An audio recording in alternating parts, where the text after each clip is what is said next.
Howdy folks, Tex Grebner here with Tex Grebner Outdoors. I hope you guys are ready to make it weird because we're back to our Tex Grebner Outdoors Saturday morning cartoon awesomeness.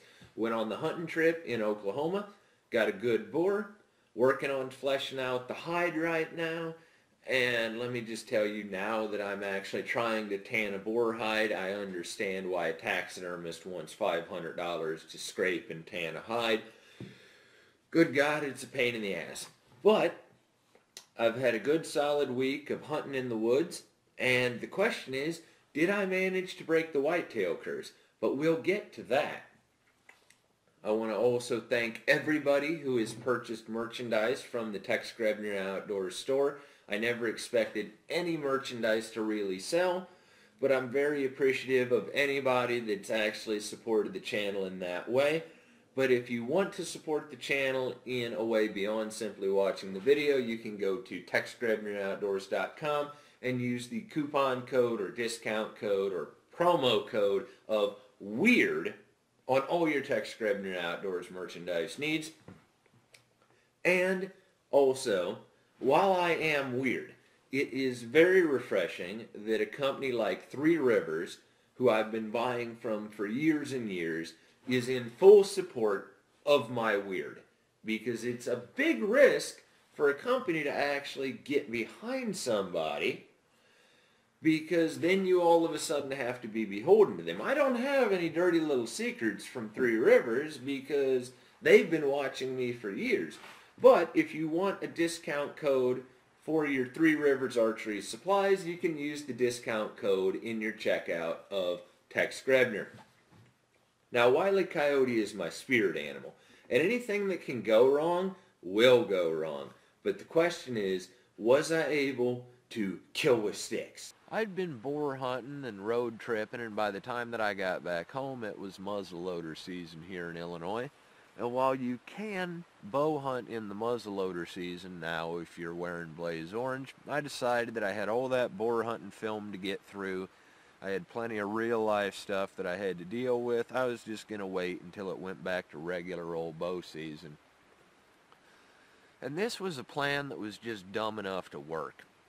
I came down the hill, set up on the ground in the top half of a climbing deer stand, right with the creek on my right side and the food plot on my left side. And I've always said that if you can figure out where the deer want to be moving, and get there before they get there, and you get alongside of them, that they'll damn near walk up and introduce themselves to you.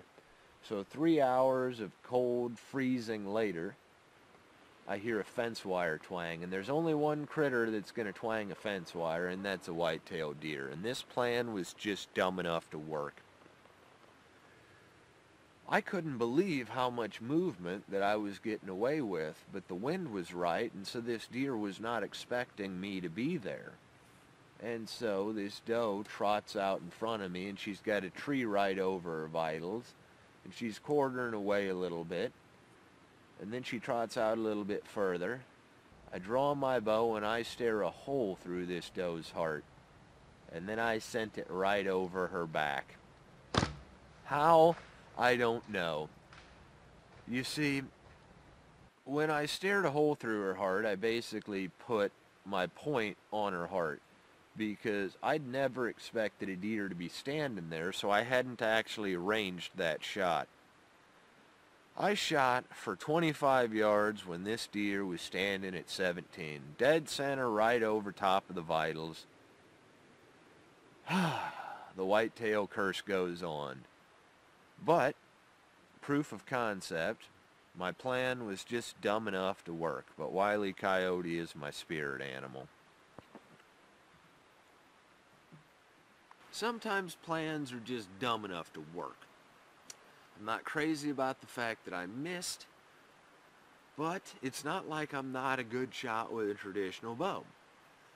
Problem is, I misjudged my yardage, and instead of just going with a true instinctive shot, I got all excited, put my point on her heart, and let the arrow fly, and trouble is, my point on is 25 yards, so sent it right over her back when she was standing at 17 yards.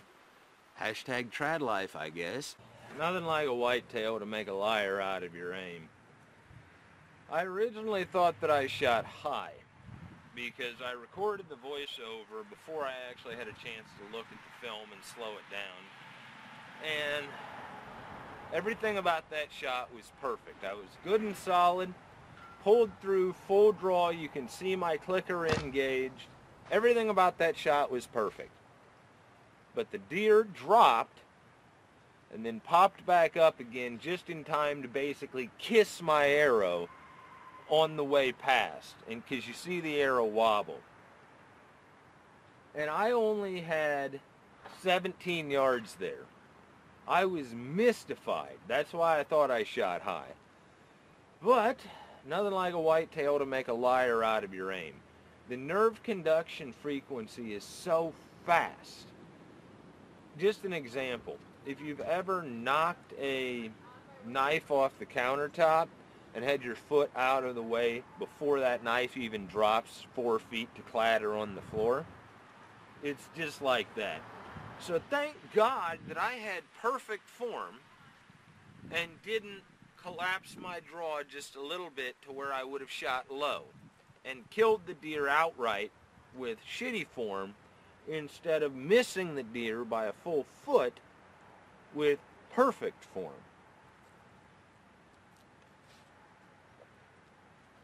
But you can practice and practice and practice, and there's nothing that can compare to an animal's reflexes. It's not like I'm shooting a slow arrow.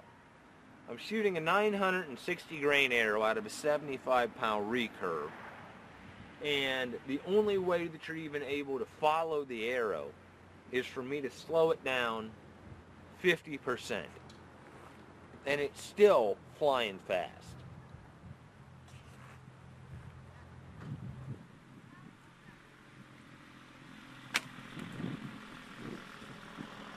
Dead in the heart. Dead in the heart. I don't know what to tell you. I'm also amazed that my plan was just dumb enough to work the other day. I'm trying to play the high-stakes game of whack-a-mole in my head as to whether or not I go back there and see if I can get lightning to strike twice, or if I try one of my other spots. The wind was all wrong for my ground set, and so I decided that I was going to wade across the creek, which was running much higher and much faster because the banks were iced in, but the center wasn't frozen. So I waded across the creek and set up on my stand next to the property line across from the cornfield. And I figured that there was at least a decent chance that I might see deer moving around out in the cornfield. Wind was in my face, everything was perfect, beautiful December deer hunting weather, and I was surprised to see that as long as I had sat, that there was no deer movement anywhere around this stand. Not out in the cornfield, not through the property that I could see. All I saw today was just a couple of squirrels. You wouldn't think that hunting whitetail that you would need a trekking pole and crampons. But this is Tex Grebner Outdoors, and I'm an honest bastard, and you literally can't make this up. Because of land access issues, I have only one way to get to my stands without going around to the other side of the property line. So I have to go down the hill in order to get to any of my stands. Now, it was 33 degrees and misting rain all day, which meant that the undersoil was froze solid, so that I couldn't get my trekking pole jammed in to the mud deep enough to actually arrest my momentum when I would start to slide. And because my ice cleats were filling up with mud, that didn't work either. Which, getting down the hill was the most interesting and adventurous part of this hunt. Now, I didn't have high hopes, but once I got down the hill, I figured, what the hell, I'm going to stay here till dark and see if something shows up. I did cut a shooting lane to where I could get a 20-yard shot across the creek from this spot, But at this point, I don't have high hopes for the rest of the season, but damn it, I'm going to be out here. This is really embarrassing, but it's the truth. I have honestly thought about going to the sporting goods store and getting climbing rope so that I can actually string a line from the top of the hill to the bottom of the hill so that I can hook my safety harness into it and control my descent, and then use my safety harness like a climber's harness to where I can control my ascent up the hill again. But the sad fact is, that takes a lot of rope, and I don't have the disposable income to afford it. So naturally, as embarrassing as that sounds, I just don't. So I do without and make the best of what I can with what I've got, because I live in real life just like the rest of you, and life's hard all over.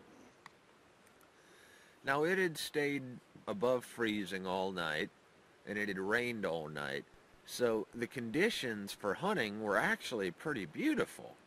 Like, I didn't even have to wear my heavy winter gloves. But I also found myself thinking, if something does show up, how the hell am I ever going to get it back up the hill?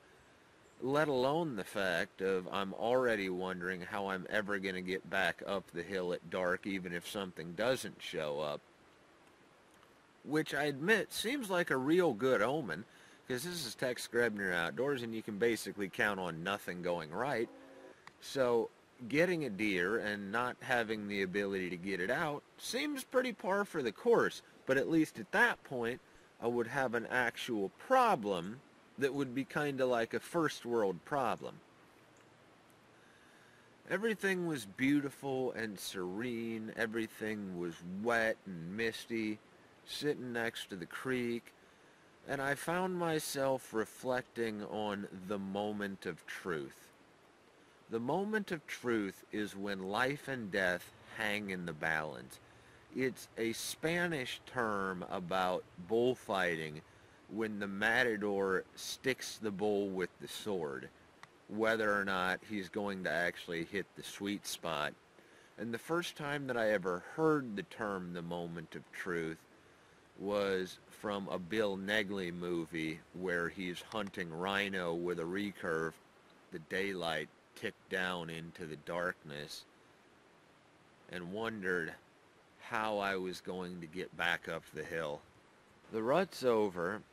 We're into the twilight of the archery season, and the deer movement is so erratic, the weather is so weird, that there really is no patterning at this point. There's no knowing what may happen on a hunt. I always say that the hunt is a visceral mystery, and I don't even know what I'm trying to accomplish anymore, because I've had opportunities and I've missed shots, and I've missed opportunities to get shots,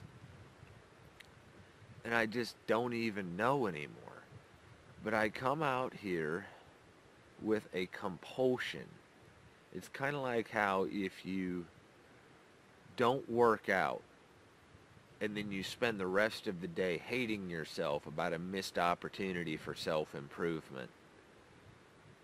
It's kind of like that, because even though I am doubtful that I will be successful, I am driven by a compulsion that all that I have to do is be here, and the laws of randomness might create an opportunity. But it is so frustrating knowing that all logic says it's over. And here I am, getting ready to try and get up the hill somehow. And as the season ticks down, there is definitely an element of desperation, because I've had chances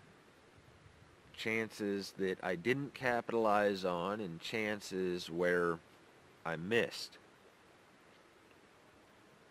But I'm going to keep going out, and We're going to see how this season pans out. Because this spot right here, it was just dumb enough to work. The question is, have I burned all my chances for the season already? And there's only one way of knowing, and that is to go out with mental toughness of saying, I'm going to do this day after day, and sit until the sun goes down just to see if you end up with a different result.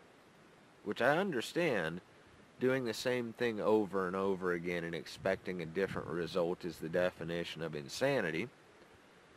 But I've always said about my archery hunting that it is a slow descent into madness. Yeah, Wile E. Coyote is my spirit animal. And it is dangerous to release too much of my awesomeness all at once. I feel like I have burnt my chances and dynamited my bridges and just blown this season clear to hell. I don't have high hopes for the rest of the year, but you never really know what's going to happen on a hunt. So we'll see how it turns out next week. But there is always the fact that I bring you the reality of the Illinois archery season, the way that I hunt, exactly what happens. You literally can't make this shit up. I'm going to work on saving up some money to get some rope. You know what we need? We need some rope. Leave a comment down below if you remember what movie that's from. But I'm definitely going to keep hunting because what the hell, I might as well. I sit in the woods and chew Copenhagen like it's my day job because at this point, it kind of is. Life ain't like the pornos and hunting ain't like the TV shows. And I'm so far into the traditional archery that I'd never be able to live with myself if I gave up on the quest. So the whitetail curse is still in effect. Now there is 29 huntable species of big game in North America. And everybody that chases the North American super slam of big game ends up with a cursed species.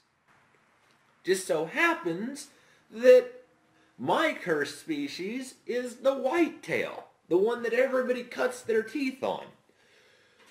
The good news is, with as much trouble as I'm having learning how to hunt whitetail, if I finally ever do the desert bighorn sheep, I'm sure that I'll get it on the first try.